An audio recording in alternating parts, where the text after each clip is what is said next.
নমস্কার, আমি অয়ন্তিকা আর আপনারা এই মুহূর্তে দেখছেন বাস্তব নিউজ।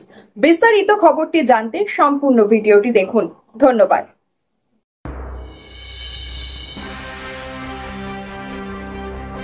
পাথর প্রতিমা থেকে কেরলে শ্রমিকের কাজ করতে গিয়ে মাটি চাপা পড়ে মৃত এক, নিখোঁজ দুই। পাথর প্রতিমা থেকে কেরলে কাজ করতে গিয়ে পরিযায়ী শ্রমিকের মৃত্যু। ওই 3 শ্রমিক দক্ষিণ 24 পরগনা জেলার বিভিন্ন জায়গা থেকে একত্রিত হয়ে গত আগস্ট মাসের শেষের দিকে কন্ট্রাক্টরের আন্ডারে কাজ করতে গিয়েছিল। 3 জন একসঙ্গে কুয়ো খুঁড়তে থাকে। হঠাৎ ধস নামে, মাটি ধস নেমে চাপা পড়ে 3 জন। ইতিমধ্যে একজনের মৃত্যু হয়েছে বলে জানা গেছে, যার বাড়ি পাথর প্রতিমা ব্লকের দুর্বাচটি গ্রাম পঞ্চায়েত এলাকায়। নাম নাজিবুর রহমান খান, বয়স আনুমানিক 36। যে 2 জন শ্রমিক নিখোঁজ রয়েছে, একজনের বাড়ি বর্ধমান এবং অন্যজন সুন্দরবন এলাকার বলে জানা যায়। তাদের খোঁজে তল্লাশি চলছে। আর আপনারা সেই ছবি সরাসরি দেখছেন শুধুমাত্র বাস্তব নিউজের পর্দায়।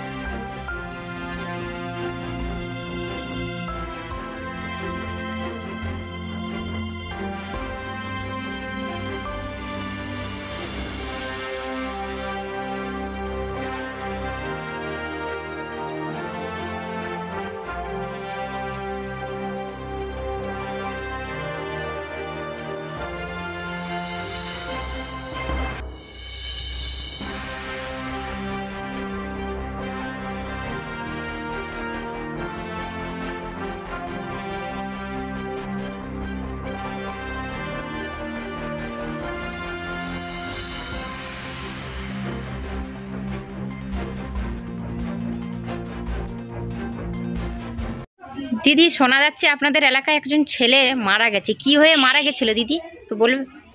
ছেলেটা কেরালায় কাজ করতে গিয়ে, প্রথমে মহারাষ্ট্রে কাজ করতে গিয়েছিল।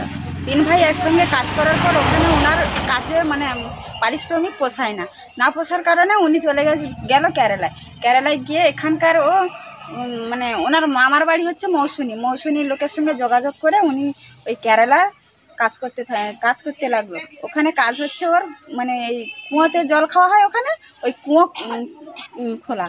ওই কুয়ো খুলতে গিয়ে মাটি ধস দিয়ে ওনার উপর চেপে উনি মারা গেছে। ছেলেটার বাড়ি কোথায়? বাড়ি হচ্ছে